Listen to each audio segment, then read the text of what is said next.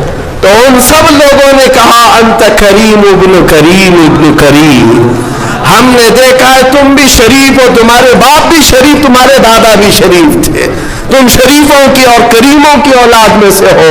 میرے آقا نے صحابہ کے نعرے کو بدل دیا جو کہہ رہے تھے اليوم یوم الزحمہ, اليوم یوم الملحمہ, آج گوشت اڑانے کا دن ہے, آج گردنیں مارنے کا دن ہے. میرے آقا نے فرمایا صحابہ نہیں, اليوم یوم الرحمہ, اليوم یوم الرحمہ, آج رحم کرنے کا دن ہے, آج رحم کرنے کا دن ہے.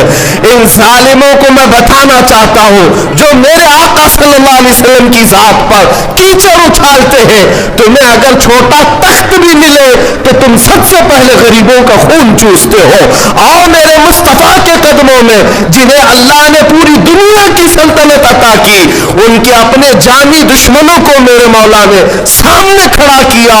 لیکن لاؤ تاریخ میں ایک مثال جس محمد عربی نے اپنے قاتلوں کو یا اپنے قتل کرنے کے والے منصوبے بنانے والوں کو ایک ہی دن میں سب کو معاف کر دیا ہو, سب کو آزاد کر دیا ہو. یہ کہا ہو اذهبوا انتم الطلقاء, جاؤ تم آج سب کے سب آزاد ہو, سب کے سب آزاد ہو.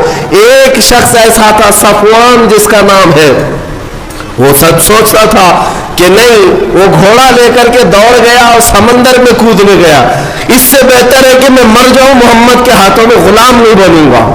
اس کا قریبی دوست عمیر بن وہب, وہ صحابی ہو چکے تھے, وہ آئے, انہوں نے دیکھا کہ صفوان میرا دوست خودکشی کرنے کے لیے چلا گیا, دوڑے دوڑے گئے اور سمجھایا کہ صفوان دیکھ, محمد کو جیسا بتایا گیا ویسے نہیں ہے, تو آ جا, تجھے معاف بھی کریں گے اور گلے سے بھی لگائیں گے. اس نے کہا صفوان نے کہ میں جنگ بدر میں گیا ہوں, ان کے مقابل میں کئی ان کے ساتھیوں کو اپنے ہاتھوں سے مارا ہوں, خندق میں بھی رہا ہوں, احد میں بھی رہا ہوں, کیا وہ مجھ جیسے کو معاف کریں گے؟ حضرت عمیر نے کہا تجھ سے بھی بڑوں کو معاف کریں گے, تو آ تو چل میرے ساتھ. صفوان نے کہا نہیں میں نہیں جا سکتا, میں سمندر میں کود کر خودکشی کر لوں گا. عمیر بن وہب آئے رسول پاک کے پاس, کہا میرا ایک دوست ہے صفوان ہے, وہ خودکشی کرنا چاہتا ہے, وہ ڈر کے مارے, اے اللہ کے رسول کیا آپ کی طرف سے امان ہے؟ حضور نے فرمایا میری طرف سے مکمل امان ہے. کہا کہ کیا علامت ہے کہ میں اسے کیسے بتاؤں کہ آپ کی طرف سے امان مل گئی؟ میرے آقا نے اپنا عمامہ مبارک کھول کر دے دیا, اپنا جبہ دے دیا, جاؤ صفوان سے کہہ دینا محمد نے اپنا عمامہ اتارا ہے, اپنا جبہ دیا ہے, تیرے لیے امان ہے, واپس آ جا. دنیا آج امن سکھانے نکلی ہے. یہ ظلم کی داستان لکھنے والے آج پیس کی بات کرتے ہیں. میرے محمد جیسا پیس نہ کبھی پہلے تھا نہ آج ہے. رسول کریم صلی اللہ تعالی علیہ وسلم نے جو امن پھیلایا ہے, کہاں کس داستان میں تم ڈھونڈو گے اس کو؟ جنہوں نے دفن ہوتی بچیوں کو اتنا بلند مقام دیا کہ ان کے قدموں کے نیچے جنت لا کر رکھ دیا, جنہوں نے بیواؤں کو جلنے سے بچایا, جنہوں نے غلامی کی زنجیر سے آزاد کرایا, اس محمد عربی پر اگر آج کوئی انگلی اٹھاتا ہے تو میں کہتا ہوں اس زمانے کا سب سے بڑا ناجائز کتا ہے, جسے یہ سمجھ ہی نہیں ہے کہ رسول کے اخلاق کیا ہے. میں دعوت دیتا ہوں کہ میرے محمد کو پڑھ لیا کرو, رسول پاک صلی اللہ علیہ وسلم کو ایک بار پڑھ لو, پھر تمہارا دل کشادہ ہو جائے گا, تمہارا دل محبتوں سے بھر جائے گا. حقیقت میں کسی کو اگر دیکھنا ہو کہ حدیثیں, کسی کے الفاظ دیکھنا ہو میرے آقا کے دیکھے. میرے عزیزوں, اس محمد عربی نے یہاں تک کہہ دیا تبسم فی وجہ اخی کا صدقہ, اگر تم اپنے بھائی کو دیکھ کر مسکرا بھی دو تو ایک صدقے کا ثواب. کس نے رکھا یہ عمل؟ کس نے رکھا یہ عمل؟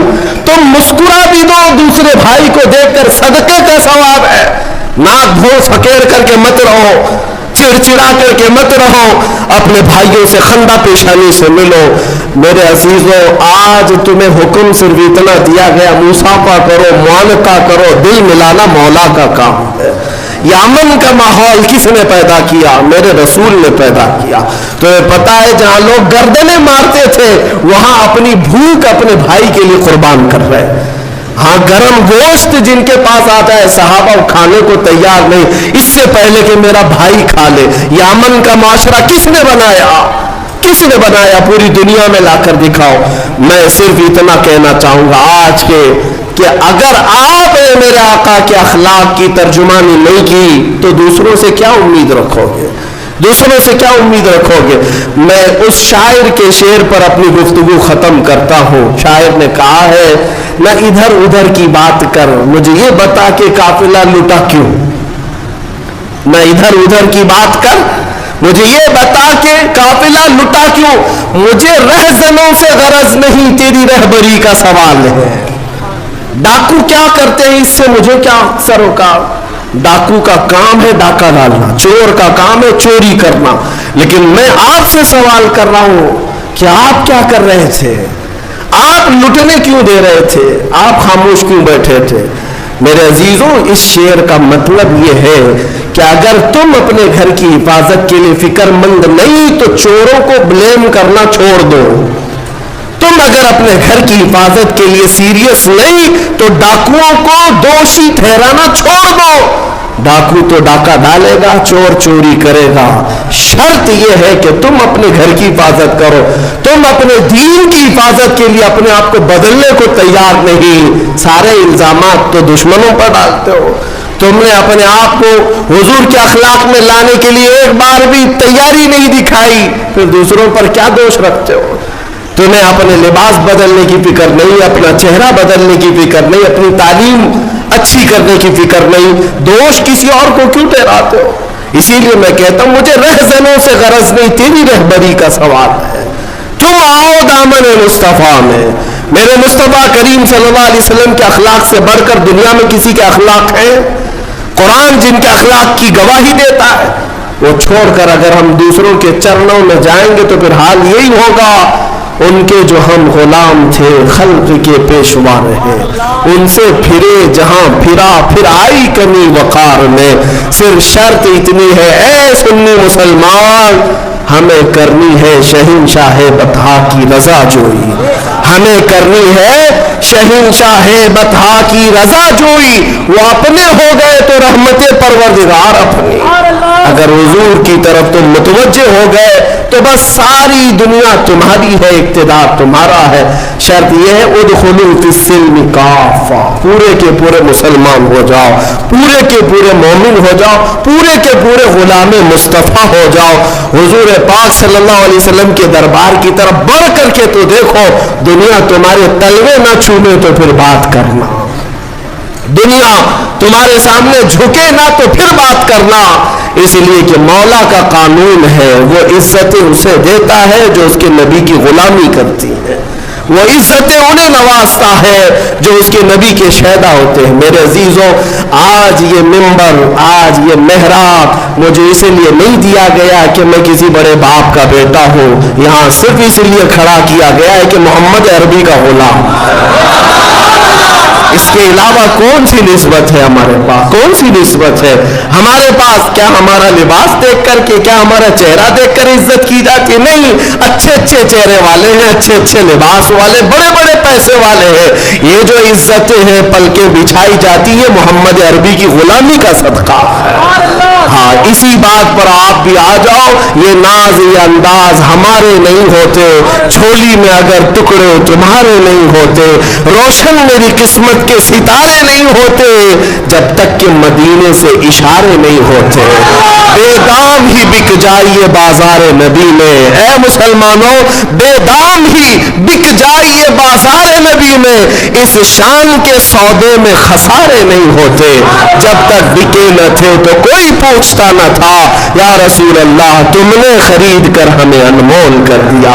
مولا سب کی عزتوں کی حفاظت فرمائے، اسلام و سنیت کا بول بالا فرمائے، اور تمام برے منصوبوں کا منہ کالا فرمائے۔ مولا ہماری جماعت کو اتحاد و اتفاق عطا فرمائے، ہماری صفوں میں مولا تعالیٰ قوت حیدری عطا فرمائے، شجاعت فاروقی عطا فرمائے۔ مولا تبارک و تعالیٰ ہمیں صحابہ کا صدقہ عطا فرمائے، اولیاء کے قدموں کی نسبت عطا فرمائے، اور ہم سب کو کاٹنے والوں کو مولا کیفر کردار تک پہنچائے۔ رب ذوالجلال اس آخری شعبان کے جمعے میں ہم سب کی دعائیں قبول کر کے ہمیں رمضان تک کی زندگی عطا فرما۔ وآخر دعوانا الحمدللہ رب العالمین۔ سلام۔